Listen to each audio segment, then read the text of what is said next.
Hai, apa kabar semuanya? Semoga kabar Anda baik-baik saja. Terima kasih karena sudah memberikan support dan juga kesetiaan Anda untuk membangun channel Codot Film. Yuk kita lanjutkan alur ceritanya, sambil siapin kopi dan cemilan, setting suara volume full. Gasken, or raksasa yang terkena panah ringan kehilangan kepala mereka. Tetapi gelombang serangan berikutnya tidak pernah datang. Meskipun mantranya bekerja dengan baik, ada kelemahannya yaitu membutuhkan waktu untuk merapalkan mantranya. Uhahah. Or raksasa dengan cepat mendominasi dalam pertempuran jarak dekat. Sembuh. Cepat-cepat. Yang terluka datang satu persatu, dan tabib juga sibuk. Penyembuh dari penyembuh. Tabib wanita itu juga berlarian dengan putus asa. Aku akan segera. Tunggu sebentar. Berlutut di samping pemburu, yang mengerang kesakitan karena kehilangan lengannya, tabib wanita itu mulai melantunkan mantra. Dengungan-dengungan satu. Setelah itu, lengan mulai tumbuh perlahan seiring dengan cahaya yang menyilaukan. Ini adalah cahaya regenerasi yang hanya bisa diaktifkan oleh penyembuh high level. Saat dia berkonsentrasi pada luka pasien, bayangan panjang muncul di tubuhnya. Tabib itu mengangkat kepalanya. Ork raksasa, yang dianggap sudah mati, terengah-engah dengan kapak di tangan. Apa? Wajah tabib itu langsung menjadi pucat.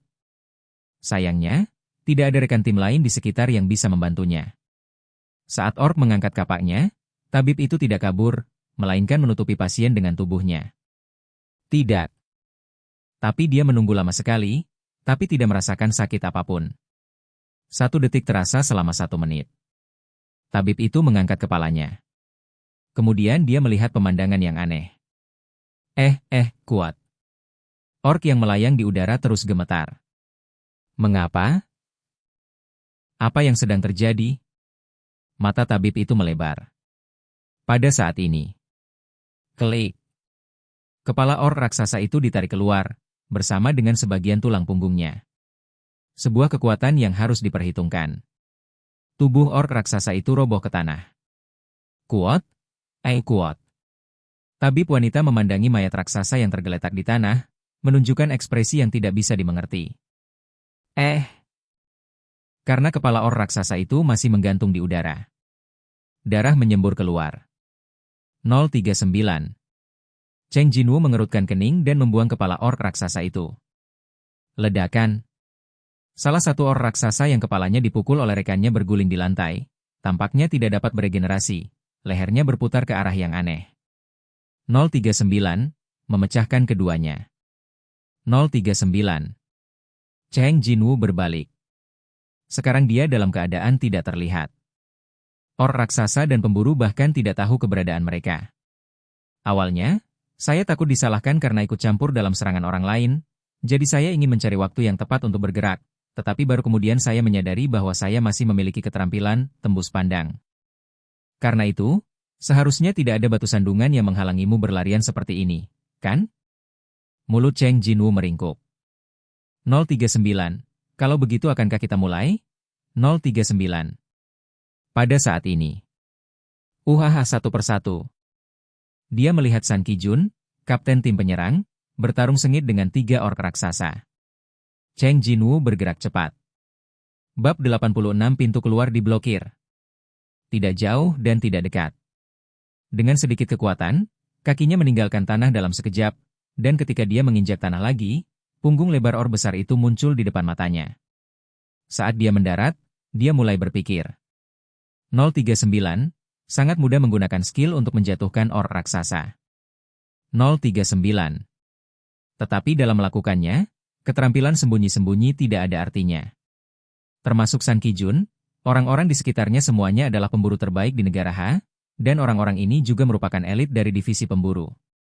Jika ada yang menemukan ork raksasa tercabik-cabik oleh kekuatan tak terlihat, kecuali tabib wanita yang tumpul, orang lain mungkin akan segera menyadari keberadaan pria tak kasat mata itu. 039. Nah, tidak masalah jika Anda tertangkap. 039. Sehari sebelum hasil tes ulang diumumkan, Cheng Jinwu tidak bermaksud menimbulkan kontroversi yang tidak beralasan. Saya ingin menunggu sampai penyerbuan gagal sepenuhnya untuk muncul kembali, tetapi jika saya hanya menunggu, kerugian para pemburu tidak akan terukur. Bahkan seorang tabib hampir mati. Jadi, selama itu dilakukan tanpa menarik perhatian. Mata Cheng Jinwoo bersinar terang. Dalam sekejap, dia memutuskan cara bertarung kali ini. Setelah itu, kedua tangan mengeluarkan Baluka S Dagger dan Night Killer dari gudang lebih cepat dari reaksi sadar. 039. PFFT, kapan kamu mendapatkannya? 039. Cheng Jinwoo tertawa. Detak jantung yang berdetak secara bertahap distabilkan oleh sentuhan yang akrab. Karena keadaan tak terlihat, tidak ada yang bisa melihat ekspresinya. Untuk ini, Cheng Jinwoo merasa beruntung. Dia tidak ingin dianggap sebagai orang gila yang tertawa sendirian di medan perang tempat manusia dan binatang bertarung. Terutama kapten yang berkeringat deras dengan ketiga orc raksasa itu, jika kapten melihat pemandangan ini, dia mungkin akan menjadi gila. 039, mulailah dengan orang-orang ini. 039. Cheng Jinwoo mulai bergerak. Dia membungkuk dan meraih pedang pendek dengan punggungnya, menebas tendon Achilles salah satu orc raksasa. Ah! Orc raksasa yang tumitnya telah dipotong tanpa alasan meraung kesakitan. Ini baru permulaan.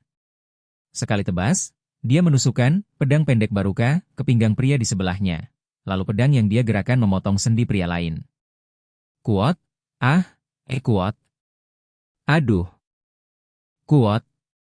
Mungkin kegembiraan yang ditimbulkan oleh pertempuran itu tidak cukup untuk mengurangi rasa sakit para orc, dan para orc raksasa yang diserang tanpa peringatan langsung meningkatkan kewaspadaan mereka. Pergeseran singkat sudah cukup untuk menghasilkan perubahan haluan. Serangan San Kijun sangat keras seperti banjir, dan dia memanfaatkan kepanikan para orc raksasa untuk memulai serangan balik. Engah. Batuk-batuk, batuk uhuh. Hahaha. Dia mengangkat kepalanya, dan pedang panjang di tangannya menembus jantung orc raksasa. Ehem. Orc raksasa itu penuh dengan ketidakpercayaan, bibir mereka bergetar, dan kemudian orc yang tidak sadarkan diri itu jatuh ke tanah. Bang! San Kijun mengepalkan tinjunya. 039, bagus sekali. Aku bisa melakukannya? 039. Sementara San Kijun bersemangat mengalahkan orc raksasa yang mengepungnya, Cheng Jinwoo berkeliaran di ruang bawah tanah tanpa henti. Uhahah! Ugh! Seiring waktu berlalu dengan lambat, Seong Jinwoo bergerak sendiri tanpa kendali dan membuat mereka kehilangan keseimbangan. Memanggil. Setiap kali Cheng Jinwoo lewat, luka dengan berbagai ukuran akan muncul di tubuh orc raksasa itu. Ugh! Hah? Saat luka muncul tiba-tiba satu demi satu, tubuh para orc raksasa menjadi kaku dan konsentrasi mereka hilang secara tidak sadar. Pemburu teratas yang mengikuti tidak melepaskan celah ini dan terus menyerang mereka. Dan para orc raksasa tidak mengetahui penyebab dari luka tersebut hingga akhirnya mereka mati. 039. Pertempuran sepertinya lebih mudah. 039. 039. Apa yang terjadi? 039. 039. Bertarung melawan begitu banyak orc raksasa, dan menang tanpa kerusakan apapun? Sementara anggota tim penyerang bingung, mereka kembali bersemangat. Awalnya, saya siap secara mental untuk kematian setidaknya 1 atau 2 orang, tetapi ternyata semua orang berjalan lebih lancar dari yang diharapkan. Ledakan. Salah satu pemburu mengayunkan gada dan menghancurkan kepala orc raksasa itu dengan satu pukulan. Saat ini, Cheng Jinwoo mendengar suara notifikasi. Gemerincing. Oke guys, jangan lupa like, comment, share, and subscribe di channel Codot Film. See you next video. Piece out and bye-bye.